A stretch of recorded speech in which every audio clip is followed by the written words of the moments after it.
Bonjour, je suis Hakim L'Alam et je vous propose ma chronique du dimanche 3 juillet 2022. Elle s'intitule « Un robinet mafieux se ferme ». Je suis étonné que peu de gens rebondissent sur les propos du ministre de l'Industrie pharmaceutique Lotfi Ben Bahmed.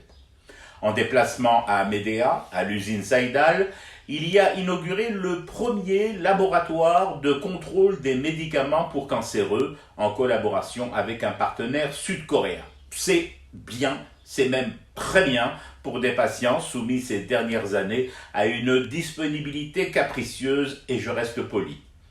Mais ce qui m'a interpellé, c'est lorsque le ministre s'est rendu à l'unité antibiotique de Médéa, un bijou.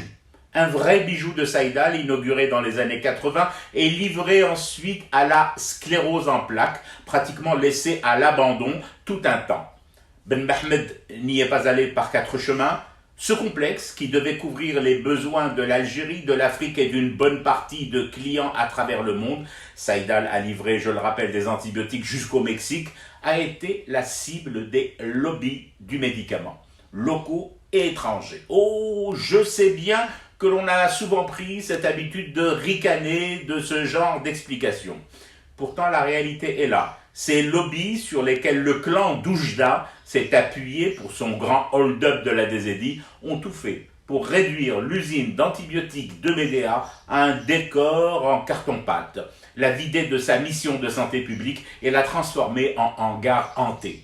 Au moment où des membres de la Issaba sont jugés, il faudrait peut-être rappeler ces phrases assassines prononcées par certains hauts responsables de l'époque Boutef, aujourd'hui derrière les barreaux. Je cite « Si les entreprises nationales locales ne sont pas capables de relever le défi, alors nous ferons appel aux étrangers. » Dixit Yaourtmen.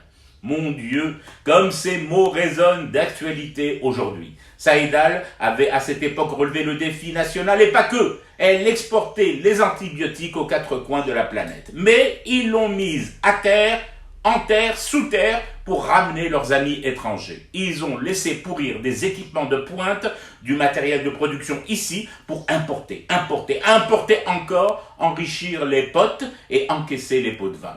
Voilà la réalité que souligne plus crûment la visite du ministre de l'Industrie pharmaceutique à Médéa ces dernières heures. Pour ceux qui pensent tous pourris, qu'il barah qu'il youm, non monsieur, désolé, pas kiff du tout. Ben Bahmed a ordonné que les réacteurs, modules principaux de la production de matières premières, intrants pour les antibiotiques, soient relancés d'ici une date butoir désormais officiellement fixée, le 5 juillet 2023. La manne mafieuse, fabuleusement et terriblement gigantesque, était là, dans ce segment. Le fric, le flou, c'est que le blé se récoltait là. Un ministre est en train de le fermer, ce robinet de fuite mafieuse, comme il l'avait fait il y a quelques semaines déjà, en resserrant les boulons au Danois Novo Nordisk qui traînait la patte sur la question de l'insuline. Ne pas le dire, ne pas l'écrire, ne pas en rendre compte relève au mieux de la malhonnêteté intellectuelle, au pire de la forfaiture et de la complicité de crimes économiques. Je fume du thé et je reste éveillé, le cauchemar continue. C'était Hakim L'Alam, je vous retrouve demain pour une autre chronique et une autre façon de dire son amour à l'Algérie.